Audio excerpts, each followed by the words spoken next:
तो लिनक्स की दुनिया में खुशामदीद। अगर कभी ये ख्याल आया है कि कंप्यूटर्स से उनकी अपनी ज़बान में कैसे बात की जाए, तो ये गाइड बिल्कुल आपके लिए है। हम थियरी में नहीं उलझेंगे, बल्कि सीधा उन बुनियादी कमांड्स को देखेंगे जो किसी भी लिनक्स सिस्टम पर मुकम्मल कंट्रोल देती हैं। तो हमारा ये सफ़र 5 अहम हिस्सों में बटा हुआ है। सबसे पहले हम एक रिमोट मशीन से महफूज तरीके से जुड़ेंगे। फिर फ्लैग्स का इस्तेमाल करके कमांड्स की छुपी हुई ताकत को जानेंगे। उसके बाद अपनी फाइलों को एक माहिर की तरह मुनज़्ज़म करना सीखेंगे। फिर हम फाइल परमिशंस के राज़ों को समझेंगे और आखिर में सिस्टम के उन खास फ़ोल्डर्स की सैर करेंगे जहां सारा अहम काम होता है। चलें, तो पहला कदम उठाते हैं। किसी भी रिमोट लाइनक्स मशीन पर काम करने के लिए सबसे पहले हमें उस तक पहुंचना होता है। और इस डिजिटल दुनिया में इस दरवाजे की चाबी है SSH। ये एक महफूज सुरंग की तरह है जो हमें सीधा मशीन के दिल तक ले जाती है। तो ये SSH यानी सिक्योर शेल आखिर है क्या? इसको आप यूं समझें कि ये किसी भी लाइनक्स मशीन का एक इनक्रिप्टेड रिमोट कंट्रोल है। जब आप इंटरनेट जैसे गैर महफूज नेटवर्क पर होते हैं ना, तो SSH आपके और रिमोट मशीन के बीच एक खुफिया कोडेड जुबान बना देता है। इसका मतलब ये है कि आपका पासवर्ड और आपकी हर कमांड पूरी तरह महफूज रहती है। रिमोट मशीन में लॉगिन होना बहुत आसान है, बस 3 कदम है। पहला कदम, आपको 2 चीज़ें चाहिए, इस मशीन का यूज़र नेम और इसका IP एड्रेस, जो समझें इसका डिजिटल पता है। दूसरा कदम, अपने टर्मिनल में कमांड लिखें SSH, फिर यूज़र नेम, @ का निशान और आखिर में IP एड्रेस। तीसरा कदम, एंटर दबाने पर आपसे पासवर्ड मांगा जाएगा, उसे टाइप करें। घबराना नहीं है अगर कुछ लिखा हुआ नज़र ना आए, ये एक सिक्योरिटी फीचर है। एंटर दबाएं और बस आप लॉगिन हो गए। अच्छा, अब जब हम मशीन के अंदर आ गए हैं, तो अब वक्त है कि हम अपनी सादा सी कमांड्स को कुछ सुपर पावर्स दें। और ये सुपर पावर्स कहलाती हैं फ्लैग्स। ये छोटी छोटी इजाफी हिदायत होती हैं जो एक ही कमांड को बिल्कुल मुख्तलिफ और कहीं ज़्यादा ताकतवर काम करने पर मजबूर कर सकती हैं। चलें एक मिसाल देखते हैं।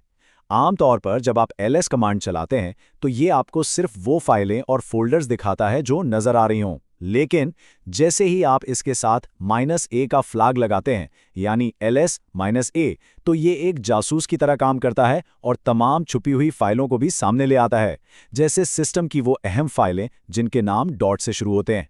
देखें, एक छोटी सी तब्दीली और कितनी ज़्यादा मालूमात मिल गई। अच्छा, लेकिन हर कमांड के लिए ये तमाम फ्लैग्स और ऑप्शंस याद रखना तो बहुत मुश्किल लगता है। तो फिर इन सारी छुपी हुई सलाहियतों के बारे में पता कैसे चलेगा? फिक्र की कोई बात नहीं, क्योंकि आपको कुछ याद रखने की ज़रूरत ही नहीं है। लिनक्स में हर कमांड अपनी हिदायत की किताब के साथ आती है। इसे कहते हैं मैन पेज। बस टाइप करें मैन और इसके बाद किसी भी कमांड का नाम, जैसे मैन ls, और आपके सामने इस कमांड की पूरी तफसील, इसके सारे फ्लैग्स और इस्तेमाल के तरीके आ जाएंगे। ये आपका बिल्ट इन उस्ताद है। चलें अब कुछ प्रैक्टिकल काम करते हैं, वो काम जो आप हर रोज़ करेंगे, फाइलों और फोल्डर्स को मुनज़्ज़म करना। ये कमांड लाइन के रोज़मर्रा के काम हैं और इन पर महारत हासिल करने से आपका काम बहुत तेज़ और आसान हो जाएगा।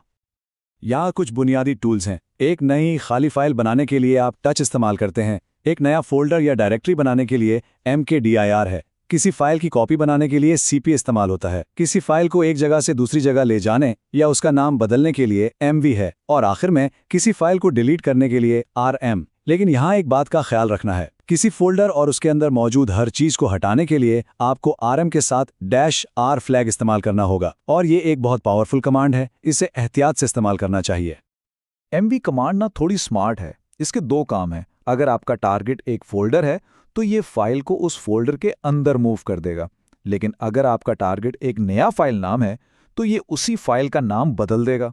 यानी मंजिल तय करती है कि काम क्या होगा, मुंतकिल करना या नाम बदलना। अब आते हैं लिनक्स के एक बहुत ही अहम उसूल पर, फाइल परमिशंस। ये सिस्टम के कवानीन हैं जो ये तय करते हैं कि कौन किस फाइल को देख सकता है, कौन उसे बदल सकता है और कौन उसे चला सकता है। इन कवानीन को समझना सिस्टम को महफूज रखने के लिए बहुत ज़रूरी है। जब आप ls-l कमांड चलाते हैं तो हर फाइल के साथ एक एक्सेस बैज नजर आता है। ये कुछ इस तरह की एक स्ट्रिंग होती है, -rwx r-x r-। ये 10 हरूफ का कोड फाइल के सारे हुकूक की कहानी सुनाता है। तो ये 10 हर्फों का कोड जो है ये असल में 4 हिस्सों में बटा हुआ है। पहला हर्फ फाइल की किस्म बताता है, उसके बाद 3-3 हरूफ के 3 सेट हैं। पहला सेट फाइल के मालिक यानी ओनर के लिए है, दूसरा सेट ग्रुप के लिए और आखिरी सेट दीगर यानी अदर्स के लिए, मतलब सिस्टम पर मौजूद बाकी सब लोग। इन हरूफ का मतलब भी बहुत सीधा साधा है।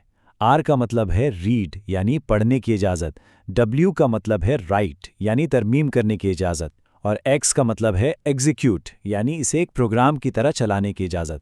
और अगर इनमें से किसी की जगह हाइफन माइनस हो तो इसका सीधा मतलब है कि वो इजाज़त नहीं है। तो चलें अपने सफ़र के आखिरी हिस्से में लिनक्स सिस्टम के नक्शे पर कुछ अहम जगहों को देखते हैं। ये वो फोल्डर्स हैं जहां सिस्टम की सबसे अहम फाइलें रखी होती हैं। ये 4 फोल्डर्स आपको अक्सर नजर आएंगे। ETC समझें सिस्टम का दिमाग है, जहां सारी कॉन्फ़िगरेशन फाइलें होती हैं।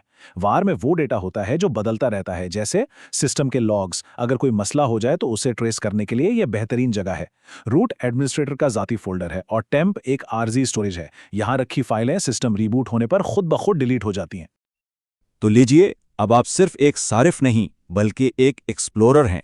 आपके पास वो बुनियादी चाबियां आ गई हैं जिनसे आप किसी भी लिनक्स सिस्टम में दाखिल हो सकते हैं, उसकी फाइलों को मुनज़्ज़म कर सकते हैं और एतमाद के साथ उसमें घूम फिर सकते हैं। ये एक बहुत बड़ी ताकत है। कमांड्स आपने सीख लें, नक्शा आपके सामने है। तो अब सवाल यह है कि आपका पहला मिशन क्या होगा? क्या आप /etc में जाकर सिस्टम के राज जानने की कोशिश करेंगे, या फिर अपनी खुद की फाइलें और फोल्डर्स बनाकर अपना डिजिटल किला तामीर करेंगे? सफ़र अब शुरू होता है।